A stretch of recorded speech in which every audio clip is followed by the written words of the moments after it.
Bonjour. Alors voici l'exercice du jour, l'énoncé du jour, portant sur un chapitre que j'aime pas particulièrement, voire que j'aime pas du tout, mais il faut bien faire des équations différentielles de temps en temps. Donc il s'agit de résoudre cette équation différentielle, 1 moins t facteur de y' moins y égale t, sur l'intervalle 1 plus l'infini ouvert. Ok, donc première chose à faire, on va essayer de la mettre sous la forme classique du cours. C'est une équation différentielle linéaire du premier ordre à coefficient non constant. On va essayer de la remettre sous la forme y' de t plus ay de t égale b de t.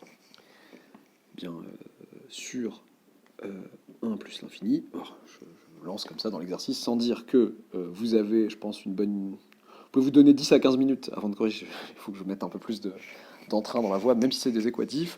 Alors, vous pouvez vous donner 10 à 15 minutes pour résoudre cet équatif avant de regarder la correction, et l'énoncé et la correction détaillée seront en lien en description de la vidéo quelques jours après sa sortie. Et oui, j'ai conscience d'être un petit peu en retard sur les énoncés et corrections à l'écrit, et j'essaye de résorber ce retard dès que possible.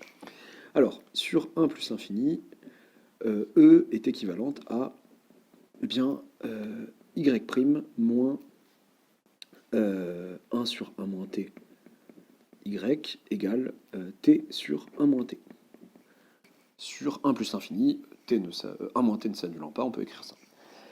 Ok, alors qu'est-ce qu'on fait? Bon bah là on est sous une forme classique du coup, on peut poser, on a a de t, pour tout t entre 1 et plus infini ouvert, a de t, ça sera moins 1 sur 1 moins t. Je rappelle qu'on cherche une primitive de grand A de petit a sur 1 plus l'infini. A est bien continu sur 1 plus l'infini ouvert, et une primitive de petit a sur cet intervalle 1 plus l'infini est grand A qui à t associe. Bien, on reconnaît du... Qu'est-ce qu'on reconnaît d'ailleurs? On reconnaît du U' sur U, donc ça sera du ln. Et oui, levez la main si vous avez oublié la valeur absolue, de valeur absolue de U. Valeur absolue de 1 moins t. Donc c'est ln de valeur absolue de 1 moins t. Donc on reconnaît bien là, si ça c'est U de t, U' de t ça fait moins 1. C'est bien ce qu'on a. Et oui, en général on vous dit attention il y a la valeur absolue, mais vous vous dites ah bah tiens c'est positif, donc en fait il m'embête pour rien. Là en l'occurrence non, 1 moins t est négatif sur cet intervalle. Donc A de t en fait ici c'est ln de t moins 1. Donc valeur absolue de 1 moins t c'est t moins 1, c'est l'opposé.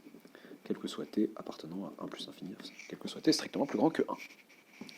Donc, je suis allé un peu vite, je ne vous ai pas dit ce que je faisais avec une primitive de A, mais vous en doutiez peut-être, c'est que je suis en train de considérer l'équation homogène associée à E, donc c'est y' moins 1 sur 1 moins t facteur de y égale 0.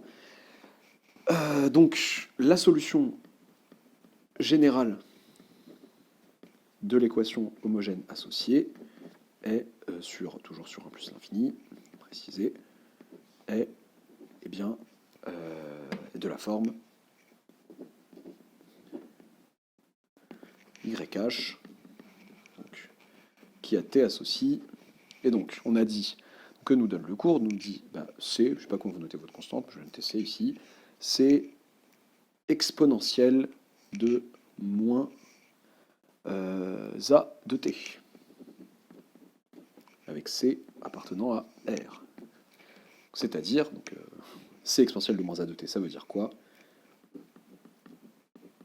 Quel que soit t plus grand que 1, ça nous fait C exponentielle de moins ln de t moins 1, et on fait très attention à ne pas dire de bêtises sur ça, ça fait, si on veut, C surexponentielle de ln de t moins 1, et ça nous fait tout simplement C sur t moins 1. Attention à ne pas sortir un moins par magie, avoir un truc avec exponentielle de moins x qui ferait moins exponentielle x ou que sais-je. Donc ça fait bien ça. Donc YH, qui à t associe C sur t moins 1 avec C se baladant dans R. Ok, ça c'est l'équation homogène associée. C'est la solution générale de l'équation homogène associée.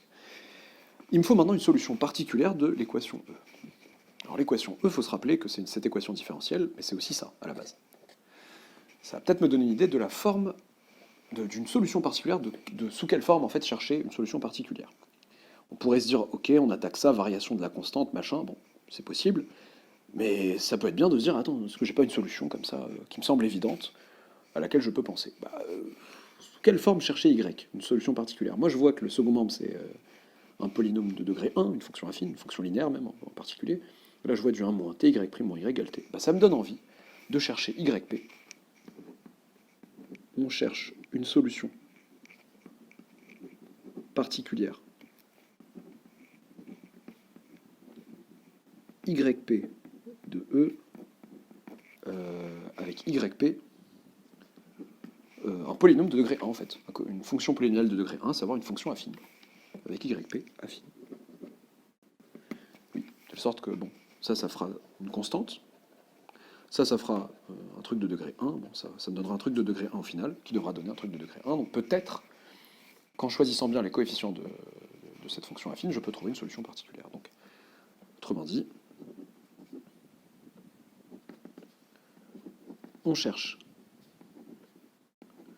eh bien, AB appartenant à R, tel que...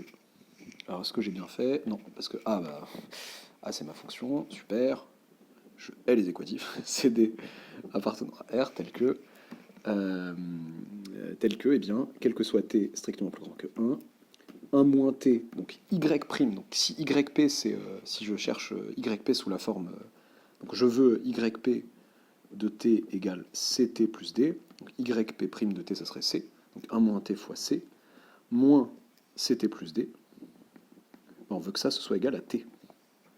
C'est-à-dire que quel que soit t plus grand que 1, donc si je mets un peu d'ordre, donc ça me fait quoi? Ça me fait bien, j'ai eu peur, j'ai un moment que ça simplifie, mais non, ça me fait moins 2ct, plus 1 moins d, si je dis pas de bêtises, plus c moins d, attention, qu'est-ce que je raconte, égale t. Quel que soit t plus grand que 1. Donc ces deux fonctions affines doivent être égales, en fait, parce qu'elles doivent être égales sur 1 plus infini, donc elles doivent coïncider, en fait, par identification. Et l'identification est permise justement parce qu'il faut que ces deux fonctions affines soient égales. C'est pas pour un t en particulier que c'est vrai, ça doit être pour tout t strictement plus grand que 1. Les deux fonctions affines qui coïncident, imaginez deux droites, deux représentations graphiques de ces fonctions qui sont donc deux droites qui coïncident entre 1 et plus l'infini, doivent coïncider sur R. Par identification, on a que le coefficient directeur de celle-ci qui est moins 2c doit être égal au coefficient directeur de celle-là qui est 1. L'ordonnée à l'origine de celle-ci qui est c moins d doit être égal à l'ordonnée à l'origine de celle-là qui est 0. C'est-à-dire que c égale moins 1,5 et d égale c égale moins 1,5. Donc on vérifie en fait que, en réalité, on a raisonné par équivalence. Bien, yp qui est défini sur 1 plus l'infini dans R et qui a t associé, et bien donc moins 1,5 de t moins 1,5, donc moins 1,5 facteur de t plus 1, et solution particulière de E.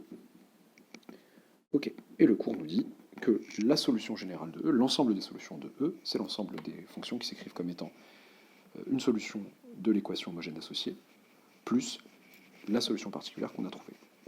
En fait, l'ensemble des solutions de cet équatif, c'est l'ensemble des fonctions y qui vont de 1 plus infini dans R,